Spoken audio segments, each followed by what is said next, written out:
comme l'a dit Mousse en préambule, aujourd'hui on va voir essentiellement les déplacements. Mais avant de commencer, j'aimerais faire quelques petits rappels sur certains actes que l'on appelle des actes réflexes. Il existe 11 actes réflexes. Alors ces actes réflexes, quel que soit son poste, quelle que soit sa fonction, qu'on soit médecin, qu'on soit pilote d'hélico ou n'importe quoi, on doit les connaître et on doit savoir les appliquer. Donc 11 actes réflexes, on a s'orienter, observer, progresser, se protéger, se camoufler, apprécier une distance, désigner un objectif, tirer ou lancer une grenade, communiquer, rendre compte et garder la liaison. Voilà, donc ça c'est la base de tout fantassin qui doit travailler au sol. Alors ces actes réflexes font partie, sont des composantes de 3 actes élémentaires. Alors c'est pareil, les actes élémentaires, quel que soit le niveau auquel on va travailler, que ce soit au niveau du groupe, de l'escouade, de la section, de la compagnie, et plus on va augmenter, ça sera toujours la même chose. Il y a 3 actes élémentaires qui sont se déplacer, se poster et utiliser ses armes. Alors, je vais reprendre si vous voulez un peu ces actes réflexes un peu plus dans le détail, très rapidement. Donc s'orienter. Donc il s'agit, quand on s'oriente, tant en déplacement qu'à l'arrêt, de pouvoir déterminer et suivre une direction, ou de pouvoir d'emblée, et en attendant les ordres complémentaires du chef, de commencer la surveillance d'un secteur dangereux. Alors, les différents moyens d'orientation, c'est l'utilisation du GPS, du micro DHGR, la carte. Donc la carte, c'est le terrain qui est rapporté sur la carte et pas l'inverse. Ensuite, on a observé. Alors observer, c'est quoi? C'est rechercher par la vue et l'écoute les renseignements concernant le terrain et les activités de l'ennemi, et éventuellement de la population. L'acquisition du renseignement par l'écoute peut précéder celle de l'observation directe. Par exemple, un bruit de moteur, de véhicule, un bruit d'hélico, etc. Dans cette observation, on va avoir différentes composantes. Déjà, repérer les limites des secteurs de surveillance. Donc, c'est les possibilités du champ visuel. Des fois, si on doit appuyer, par exemple, un autre élément et qu'on est sur un point haut, on peut avoir des vues masquées par des bois ou autre chose, etc. Donc, on ne pourra pas observer correctement. Ensuite, c'est déterminer les points dangereux. Les points dangereux, c'est quoi? C'est des points qui sont favorables à l'ennemi. Et il faut découper le terrain. Quand on observe, alors ça c'est un principe de base, on observe toujours du plus près au plus loin. Parce que le plus près, bien sûr, c'est la zone la plus dangereuse. Donc on observe du plus près au plus loin. Et on balaye son secteur. Progresser. Donc progresser, je l'ai dit, il va y avoir un mouvement, donc un déplacement. Et là, on va utiliser le terrain pour échapper aux vues et aux coups de l'ennemi. Et on va rechercher pendant qu'on progresse, les indices de sa présence. Alors le mode de progression, vous les connaissez tous, hein, c'est la marche, la course, le ramper, l'exécution de bonds, etc. Il faut savoir utiliser ces modes de progression en fonction du terrain. C'est toujours le terrain qui commande, le terrain et en même temps la situation, parce qu'on peut être loin de l'ennemi, près de l'ennemi ou au contact de l'ennemi. Donc en fonction de ces différentes situations, on va adapter son mode de progression. Et bien sûr, une chose qui est toujours importante et qu'on oublie parfois, c'est garder le contact à vue au sein du binôme ou du trinôme. C'est de façon à avoir toujours une liaison constante. Alors ça, on va le voir quand on va faire les exercices d'application, c'est pas toujours évident à mettre en œuvre. Ensuite, se protéger. C'est prendre les mesures nécessaires pour être à l'abri des vues et des coups de l'ennemi. Donc c'est essentiellement le choix de l'emplacement où on va se poster. Et bien souvent, le choix de l'emplacement, quand on va vouloir se protéger, ça veut dire que ça va être dans l'urgence. Il va falloir trouver un emplacement le plus proche possible. On verra aussi qu'il y a des cas particuliers quand on est dans des découverts, et c'est ça qui va nous intéresser. Dans des grands découverts notamment, on va voir comment il faut procéder. Se camoufler. Donc se camoufler, c'est tout en assurant la mission, c'est de se dissimuler au vu de l'ennemi, terrestre et aérien, et éventuellement de la population. On en revient avec la population aussi. Donc rechercher les zones d'ombre. De nuit, éviter les lueurs, donc notamment quand on regarde la carte, hein, les maglights, etc. Ça peut être décelable. Surtout que si l'ennemi est équipé de jumelles nocturnes, il détecte tout de suite l'intensification de la lumière. Hein. Et le laser, il faut utiliser son laser avec parcimonie et faire attention à ça. Apprécier une distance. Donc après sénescence, c'est reconnaître si l'ennemi est à portée d'arme en fait. Pour avoir un ordre d'idée, un guidon de FAMAS, un guidon complet, c'est un homme à 300 mètres. Ensuite, désigner un objectif. Donc, désigner un objectif, ça permet de déterminer sa localisation rapide et précise. Alors encore faut-il respecter un certain nombre de principes. Déjà, on va donner l'azimut. Ensuite, on peut donner un point de repère éventuellement. Ça permet de tout de suite cibler la direction précise où se trouve l'ennemi. Donc en général, le point de repère, il est caractéristique et proche de l'ennemi. Ensuite, on désigne son objectif. Et là, on va surtout préciser s'il est statique, s'il est mobile, s'il se déplace, etc. Donc, sa nature, son volume et son attitude. Tirer, lancer une grenade. Alors ça, c'est important. Ça peut être utile, notamment en combat à localité. Mais quand on lance une grenade, en général, on est près de l'ennemi. On est même très près, on est au contact. Donc connaître les différentes techniques et le service de l'arme pour les armes des fois qui sont dotées de lance-grenades. Communiquer. Alors ça, c'est super important. Communiquer, c'est transmettre par un moyen adapté à la situation du moment un renseignement au voisin, au chef ou autre. Donc au voisin, c'est à ses coéquipiers et au chef pour rendre compte. Alors P1, on peut communiquer par la voix et ça, c'est à privilégier notamment pour éviter d'encombrer le réseau radio quand on est à proximité de voix. Après, on a la radio. Et en troisième solution, on pourrait avoir des signaux lumineux, notamment des lampes, des fusées, etc., pour communiquer ou pour donner sa position ou autre. Garder de la liaison. Alors ça aussi, c'est super important. Et ça, c'est ce qu'on ne fait pas. Et c'est ce qu'il faut vraiment réussir à faire.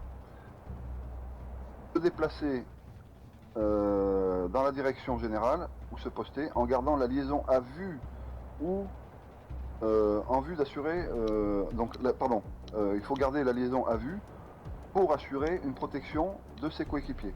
Donc en général, on suit le même cheminement, et ça on le verra dans les différents modes de progression. On adapte la distance au terrain et à la visibilité. Il est bien évident que si on est bit à cul à 5 mètres d'intervalle, qu'il y a une rafale, il y a 4 mecs ou 5 mecs qui passent au tapis. Donc, en fonction du terrain, évidemment, on garde au minimum, ça c'est la distance minimale qu'il faut au moins garder, c'est 10 mètres, mais ça peut s'étendre à plus, à 50 mètres même, en fonction du terrain. Un grand découvert, on va augmenter les distances qui nous séparent. Alors, soit si on marche en colonne, ça va être des distances, ou si on marche en ligne, ça va être des intervalles. Les intervalles, alors c'est vrai qu'en ligne, c'est beaucoup plus difficile, on le verra tout à l'heure dans l'application, de rester bien en ligne, mais il faut y réussir à le faire et ça demande de l'entraînement. Donc, dans les déplacements, garder la liaison, le combattant qui est en tête, notamment quand on se déplace en colonne, il assure la sûreté immédiate et l'observation au plus près. Comme j'ai dit tout à l'heure, la zone dangereuse immédiate, c'est au plus près. Donc, s'il y a un ennemi qui déboule des forêts ou de je ne sais où, il faut qu'il puisse être décelé très rapidement, pour éviter d'être pris pour cible immédiatement. Donc, le combattant qui est en tête, lui, il surveille au plus près. Le deuxième, alors ça, je vais prendre le cas spécifique d'un déplacement en trinôme. Le deuxième, il assure l'observation plus lointaine et la sûreté rapprochée. Et enfin, le troisième, lui, il assure l'observation latérale, mais il assure la liaison avec les éléments qui suivent. Quand on est à l'arrêt, le chef donnera systématiquement des secteurs d'observation. Comme ça, au moins, chacun sait dans quelle direction il doit observer. Et enfin, pour terminer ces actes réflexes, le compte-rendu. Alors, le compte-rendu, on dit toujours que le compte-rendu est un acte de combat. Parce que sans compte-rendu, on ne peut rien faire. Le compte-rendu doit être fait avec exactitude et précision. On doit dire ce qu'on voit, qui, où, quoi, par où, quand, comment, etc. Donc, le compte-rendu doit être précis quand on a réalisé une action. Alors, le compte-rendu, ça peut être n'importe quoi. Des fois, ça peut être « je démarre ma progression ». Ça, c'est un compte-rendu. Parce que le chef, s'il n'est pas avec vous directement, il doit savoir ce que vous faites. Donc, le compte-rendu, en fait, on fait tout le temps en permanence des comptes-rendus. Et bien sûr, on fait des comptes rendus sur l'ennemi, on l'a dit tout à l'heure, nature, volume, attitude. Ces actes réflexes qu'on vient de voir font partie de composantes de 3 actes élémentaires qui sont se déplacer, se poster et utiliser ses armes. Donc, se déplacer par exemple, on va retrouver l'orientation, on va retrouver les modes de progression, donc par où on va passer, comment on va rejoindre un point d'observation par exemple, à quel moment, l'observation, donc l'observation avant et en cours de déplacement, donc en avant, sur les côtés, en l'air, etc. si besoin. On va avoir la composante tirer, lancer une grenade, communiquer, rendre compte. Ça, c'est les composantes de se déplacer. Et on se déplace toujours avec de point d'observation en point d'observation. Alors bien souvent, c'est ce qu'on fait pas, c'est qu'on part bille en tête, on a une zone à reconnaître et c'est parti. Mais à chaque fois qu'on change de compartiment de terrain, par exemple, on est dans les bois, on va arriver sur un découvert, systématiquement, il faut s'arrêter, observer et reprendre la progression. Dès qu'on change de compartiment de terrain, on va monter sur une ligne de crête. Sur la ligne de crête, c'est pareil. On va regarder, avant de continuer comme des bourricots, à descendre la ligne de crête, on va regarder ce qu'on a en face. En permanence, il faut faire ça. Et bien sûr, ça nécessite un compte rendu. Vous voyez, donc tout est lié. Ensuite, se poster. Alors se poster, il y a un terme mémotechnique que vous avez peut-être déjà entendu, mais quand on se poste, on dit que se poster, c'est vital. Vital, pourquoi? Parce que V comme voir, I comme être invisible, c'est-à-dire qu'on va chercher à se faire le plus petit possible, à utiliser son terrain, à utiliser un abri. Ensuite, le T, c'est pouvoir tirer et lancer une grenade, parce que si on est posté mais qu'on peut pas tirer, on est comme un flambi, on sert à rien. Voilà, donc quand on est posté, tant que possible, on doit pouvoir utiliser son arme. Et ensuite, si possible, le A c'est abriter. Alors ça c'est pas toujours possible.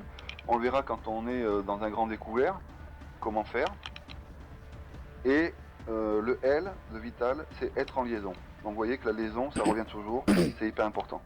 Et enfin, le troisième acte élémentaire, c'est utiliser ses armes. Mais bon, ça fera l'objet de formations spécifiques. Donc si vous voulez bien, maintenant on va parler des déplacements à proprement parler, avant de mettre en application tout ça. Parce que les discours c'est bien beau, mais faire, ça rentre mieux. Les différentes formations, alors il en existe beaucoup pour ceux qui jouent habituellement sur Arma. Hein, vous avez vu que vous avez des formations en colonne, en losange, en triangle, enfin tout ce qu'on veut. Nous, ce qui nous intéresse dans l'immédiat, c'est deux formations bien particulières, enfin spécifiques. C'est la formation en colonne, c'est la formation qu'on va utiliser bien souvent, le plus souvent, et la formation en ligne. Ces formations vont être utilisées en fonction de la situation. Parce que comme les modes de progression, c'est le terrain qui commande, et bien la formation, c'est la situation qui commande. Si on est loin de l'ennemi, près de l'ennemi, au contact de l'ennemi. Si on veut axer son déplacement sur la vitesse ou sur la sûreté. Donc en règle générale, quand on va vouloir rejoindre un point en ambiance vitesse, on va utiliser le mode de déplacement en colonne, parce que c'est le plus rapide. La colonne aussi, ça va être utilisé notamment dans les déplacements de nuit ou de mauvaise visibilité, parce que ça évitera de perdre du monde. Et là, évidemment, on va resserrer les distances. Au lieu d'être à 10 mètres ou à 20 mètres ou à 30 mètres, eh bien, de nuit, on va resserrer, on sera à 4-5 mètres par exemple. Et ça, c'est pareil en fonction de la noirceur de la nuit. Et si on doit utiliser par exemple un cheminement particulier, un chemin escarpé dans une montagne ou n'importe quoi, ben là, fatalement, on n'a pas trop le choix, ça sera la colonne. Maintenant, la ligne, les déplacements en ligne, c'est pour franchir essentiellement une ligne de crête, une route, ou pour couvrir une large zone de terrain, ou pour aborder une lisière. Parce que si on n'utilise pas ce mode de progression, enfin de déplacement, pardon, on n'est pas à l'abri de l'ennemi. En fait, quand on va franchir un découvert, le but c'est de le franchir le plus rapidement possible. Et si on fait du bit à cul, le mec qui est en face, il aligne au fur et à mesure et fait du tir au pigeon. Alors que si on est prêt à faire un bond et qu'on va se déplacer d'un coup sec, le déplacement va être beaucoup plus rapide et l'ennemi aura beaucoup plus de mal à nous aligner.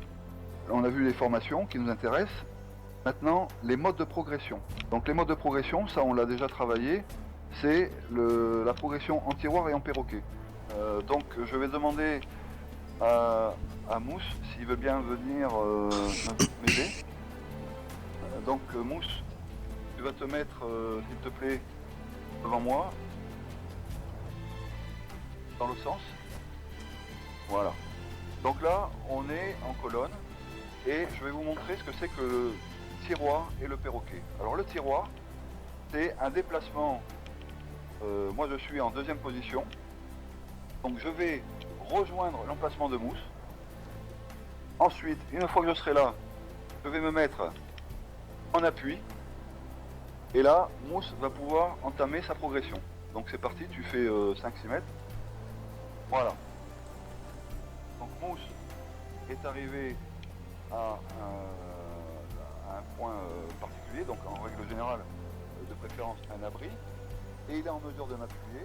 Donc moi, je vais pouvoir reprendre ma progression et le rejoindre. Une fois que je le rejoins, je suis en mesure d'appuyer sa future progression. Voilà. Est-ce que c'est vu pour tout le monde? Donc ça, c'est ce qu'on appelle le déplacement en tiroir. En fait, c'est un déplacement qui, en règle générale, est utilisé quand on est au contact de l'ennemi et que le terrain n'offre pas trop de possibilités d'abri.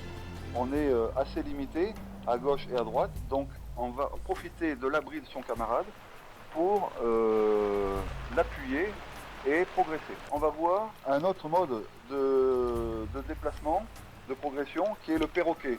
Alors ce mode-là, c'est un mode qui est le plus souvent utilisé et c'est un mode de déplacement qui est plus rapide. Alors, moi, si tu veux bien te remettre face à moi. Voilà, donc là, on est postés tous les deux. Je sais que Mousse est en mesure de m'appuyer, donc il va me dire qu'il est en mesure de m'appuyer. Mousse prêt pour l'appui. Bon, voilà. Dès que c'est bon, je vais entamer une progression, mais là, au lieu de le rejoindre directement, je vais le dépasser et rejoindre un autre point d'observation. Voilà. Là, je suis à l'abri et je suis en mesure de l'appuyer.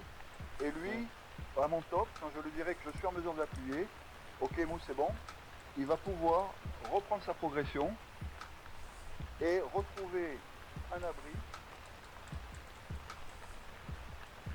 Mousse prêt pour l'appui.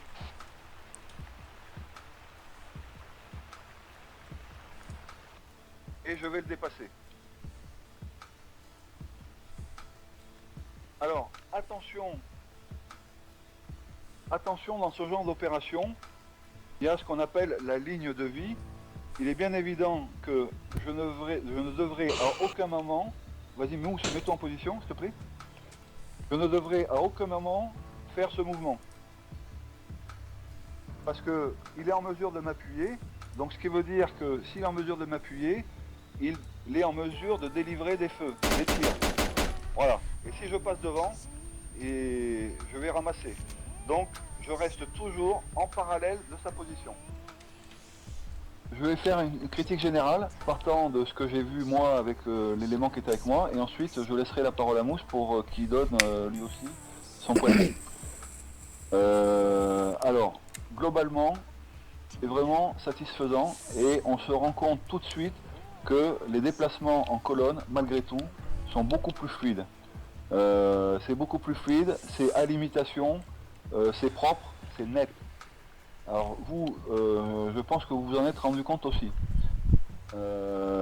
Attention, comme l'ont fait remarquer certains, je l'ai dit tout à l'heure, il faut privilégier dans le dialogue entre vous, donc dans la communication à la voix, dans la mesure du possible. Alors, c'est pas toujours possible en fonction des distances entre vous, mais il faut privilégier le dialogue à la voix pour éviter d'encombrer le réseau, surtout si on est tous sur le même réseau. Alors après, si vous avez un réseau secondaire ou un réseau particulier, là il n'y a pas de souci. Vous pouvez vous raconter la pluie et le beau temps. Mais il faut éviter de parler à la radio. En plus, j'en profite pour donner ce point de détail, la radio c'est utilisé en priorité pour les gens qui sont au contact. Quand il y a une unité ou un élément au contact, les autres, ça moule. Il n'y a pas un bruit, c'est priorité au contact, c'est le mec au contact, c'est les gens qui sont au contact qui parlent à la radio. Voilà. Effectivement, si les gens ne sont pas à portée de voix, on est bien obligé de... Alors normalement, il y a le geste, parce que j'ai dit tout à l'heure qu'on se déplaçait à vue, donc normalement on doit toujours être à vue du camarade qui est devant et du camarade qui est derrière. Alors il y a le geste, alors après c'est pas toujours évident, moi je maîtrise pas les gestes sur Arma, mais ça peut très bien être utilisé pour communiquer, évidemment. J'en ai pas parlé tout à l'heure, mais c'est le premier truc. Par exemple, attention, écoute, on s'arrête, etc. Moi, je ne maîtrise pas les gestes, mais si on peut le faire, c'est encore mieux. Sinon, au pire, si on n'est pas à portée de voix, là, on monopolise pas la radio, mais on dit en avant. Moi j'étais Alpha en avant. moi j'étais avec Alki et il a pas monopolisé la radio, c'est-à-dire qu'il donnait un ordre très succinct. C'est juste un truc que je veux rajouter pour être sûr que tout le monde ait bien compris qu'on raconte pas sa vie à la radio, quoi. Alors maintenant, et pour terminer, parce que ça vous fatigue peut-être les oreilles, on va voir le dernier mode dont je vous ai parlé tout à l'heure, la formation en ligne. Alors la formation en ligne, je rappelle, j'ai dit que c'était pour les grands découverts, etc. La formation en ligne, c'est difficile, parce que le but du déplacement en ligne, c'est justement de rester en ligne. Il ne faut pas qu'il y ait des mecs trop en avant, trop en arrière. Donc, en règle générale, le chef va se positionner au centre du dispositif. Et il va dire alpha à gauche, bravo à droite.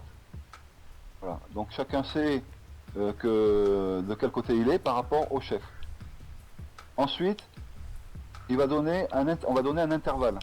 Donc intervalle 50 mètres, ou 10 mètres, ou 20 mètres.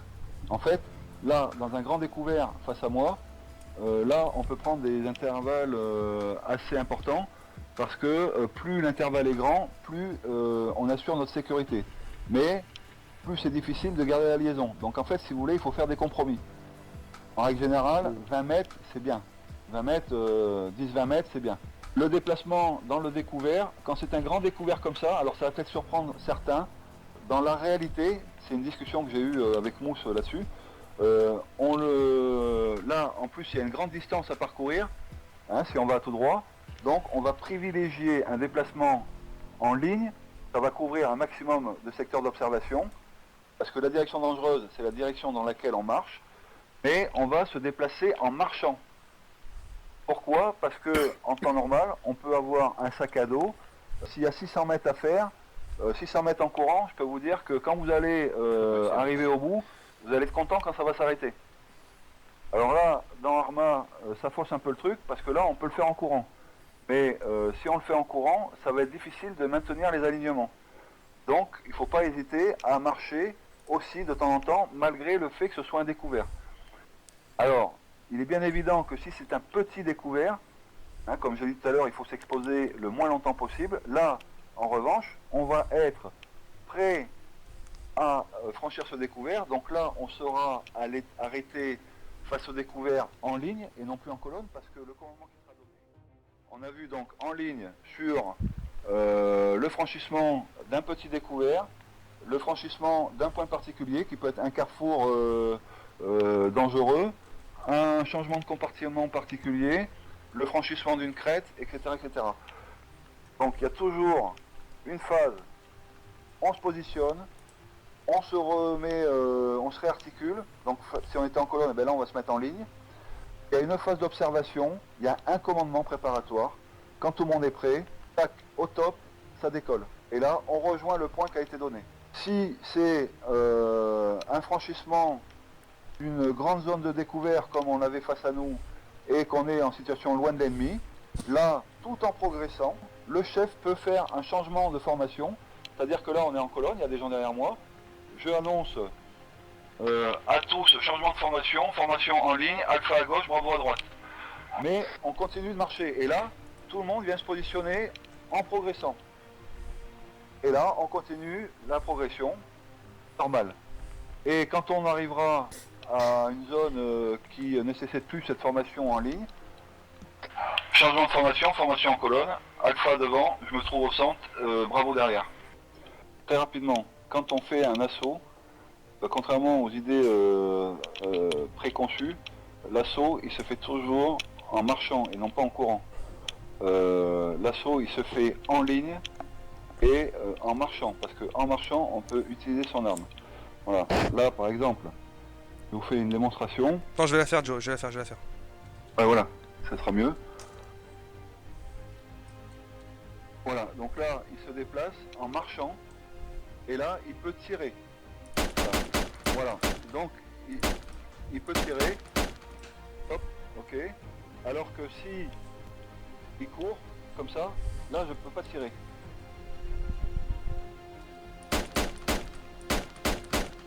Je vais être beaucoup moins précis. Je vais être beaucoup moins précis. Et pourquoi il se fait en marchant? Parce que systématiquement, quand on fait un assaut, on a toujours une équipe d'appui qui est là pour assurer le maximum de feu et faire baisser les têtes. D'accord? Et un assaut, c'est sur 50 mètres. C'est pas sur 300 mètres, quoi. C'est pour ça qu'un assaut, ça se prépare. Et c'est aussi, ça rentre dans le cadre de ce que je vous dis tout à l'heure, du bond, le bond en avant. On est en ligne, on est, par exemple, prêt à faire son bond. Donc là, moi, je m'assure que mes éléments alpha bravo ou alpha qui est réparti à gauche et à droite est prêt à faire le bond. Préparez-vous pour l'assaut, préparez-vous pour un bond de 50 mètres en avant. Prêt, prêt, prêt. Hop, en avant. Et là, bon, en avant, en marchant. Là, ce qu'on va faire maintenant, c'est un exercice d'application. Donc là, ce que je vais vous demander, c'est de reformer les trinômes ou les quatuors de tout à l'heure. Donc alpha avec mousse. Donc J'avais Alki, Tarn et je sais plus le dernier, c'était voilà. qui? Donc n'importe Alex. un. Mais Alex. devant moi, je dois voir un quatuor. Alors je rappelle que le déplacement, là, il va se faire aux ordres. Donc en règle générale, comment ça se passe? Je vais donner une direction, en fait un point à atteindre, un itinéraire et une formation. C'est comme ça que ça se passe, normalement. Point à atteindre, alors je sais pas ce que c'est en face, là c'est quoi? C'est une tour? C'est un radar. Un radar, non. Point à atteindre, le radar. Itinéraire, par le découvert, face à nous. Formation en colonne. Dans l'ordre, alpha. Et derrière, bravo, je serai au centre du dispositif. En avant. Et là, c'est parti, je vais voir alpha. Il progresse en colonne, en marchant, en direction du radar. C'est parti. Allez. Alpha, c'était CK, Alki, Nous Tarn et... Alpha, c'est n'importe. D'accord. Moi, c'est eux. Donc alpha, c'est... Il est où le dernier? Il C'est en moi. manque un là. C'est moi, c'est moi.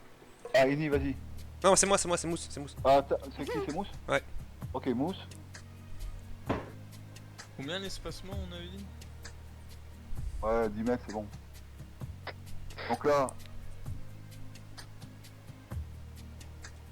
Derrière moi, je dois avoir le trinôme suivant pour bravo en avant.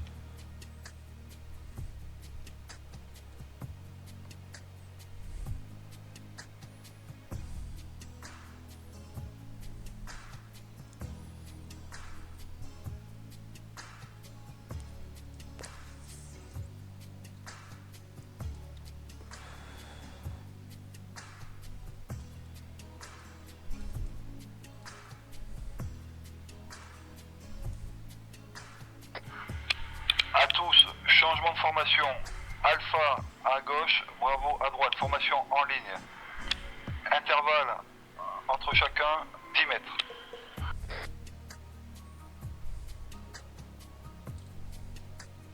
Je suis au centre du dispositif. Alki, je suis à ta droite.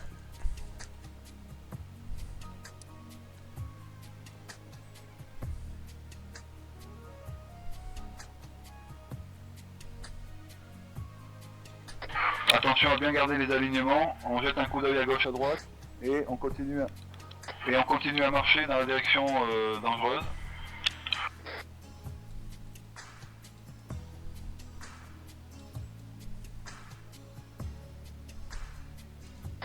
Pour l'ensemble, halte.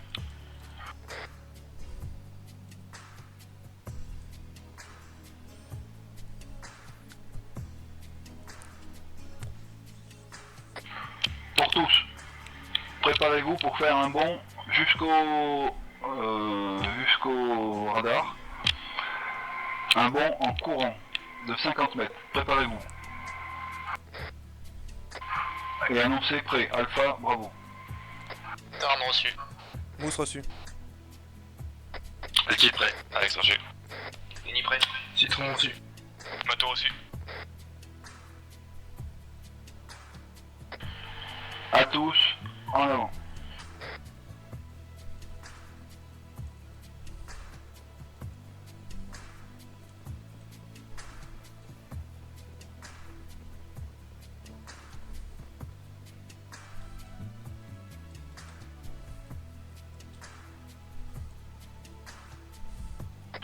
Ok, rassemblement sur moi.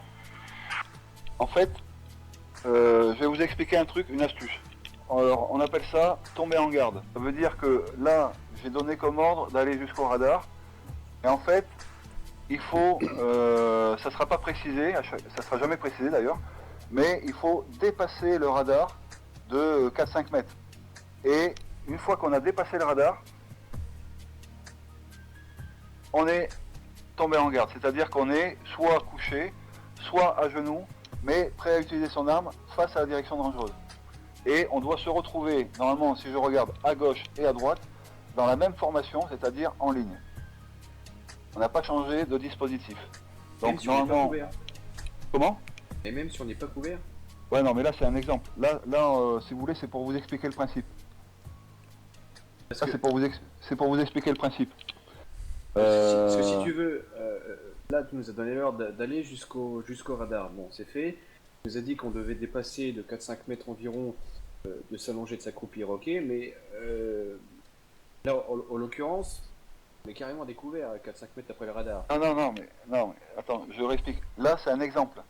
En fait, si vous voulez, j'ai choisi de travailler sur un terrain en grand découvert pour qu'on puisse bien comprendre les principes de base. Mais il est bien évident qu'on ne va pas s'arrêter dans le grand découvert comme ça. Et je ne vais pas faire un bond comme ça parce que ça me prend de faire 50 mètres en courant. Non, Ah, d'accord. c'est par exemple, on va changer de compartiment de terrain, c'est ce que j'ai expliqué tout à l'heure. Là, on est dans les sous-bois. Dans les sous-bois, j'aperçois un découvert. Donc qu'est-ce que je vais faire? Avant d'arriver dans le découvert, on appelle ça la lisière militaire, c'est-à-dire que je suis en recul par rapport à la lisière pour que je puisse voir à l'extérieur, mais que de l'extérieur, en face, on ne me voit pas. D'accord? Je ne vais pas m'approcher au ras de la lisière. Non, je reste légèrement en retrait, de façon à avoir des vues à l'extérieur, mais que de l'extérieur, en face, on ne me voit pas. Et là, je vais regarder mon terrain. Je vais me dire, il y a un petit découvert de 50 mètres à franchir. Donc là, il va falloir le franchir par un bond. Donc je vais commander à l'ensemble de mon personnel de se mettre en ligne et de se préparer pour un bond. Comme j'ai fait tout à l'heure, j'ai dit, attention, pour un bond de 50 mètres en avant, jusqu'à la lisière en face de nous, préparez-vous. Tout le monde est prêt, je vais dire en avant. Mais quand on va arriver en face dans la lisière, il va falloir obligatoirement s'arrêter pour recommencer une phase d'observation, parce qu'on ne sait pas ce qu'il y a en face. Vous voyez ce que je veux dire? Ouais. Il n'y a rien, en face c'est une lisière, mais on ne sait pas ce qu'il y a. Donc on va s'arrêter, on va s'arrêter en ligne, on va tomber en garde, ce qu'on appelle tomber en garde, c'est-à-dire qu'on va être prêt à utiliser ses armes, parce qu'on ne sait pas ce qu'il y a. D'accord? Donc là, on est prêt à utiliser ses armes, et on va observer. Et là, il est fort probable qu'on reprenne une formation en colonne. Donc là, à ce moment-là, je vais dire reprise de la progression, derrière moi, formation en colonne, distance entre vous 10 mètres en avant. Et là, paf, je me relève et on est reparti pour la formation. Moi, je pense Et là, on que reprend une... je pense que ce que voulait dire Init, je crois que c'est ça, ou qui c'est qui a Ouais. pas Init. Je pense que ce que voulait dire Init, c'est qu'au moment où on tombe en garde, c'est-à-dire une fois qu'on a dépassé l'objectif que tu as désigné, qu'on le dépasse et qu'on tombe en garde, ce que je pense que Init voulait dire, c'est que s'il y a des positions qui sont plus à couvert que d'autres, est-ce que c'est plus judicieux pas de casser la formation, mais disons de casser les Ah oui, intervalles oui, oui, oui. pour se mettre à couvert et pas de Ah non, mais rester et pas de non, mais bien maintenir les sûr. intervalles pour Exactement, tout à Ouais. fait. Donc c'est une très bonne remarque, effectivement. Je me suis Merci, peut-être mal Mousse. exprimé ou mal fait comprendre, mais bien sûr, évidemment, l'objectif toujours, c'est de se protéger. Rappelez-vous, vital, voir être invisible, pouvoir tirer et être abrité. Et utiliser son arme, et garder la liaison. Donc en fait, effectivement, je me suis mal exprimé ou j'ai peut-être zappé ce truc-là, mais quitte à légèrement décaler la formation, alors on va pas tirer un trait, une règle pour savoir si tout le monde est bien aligné, non, mais on va utiliser un abri, l'abri le plus près de sa position, effectivement. D'accord, ok.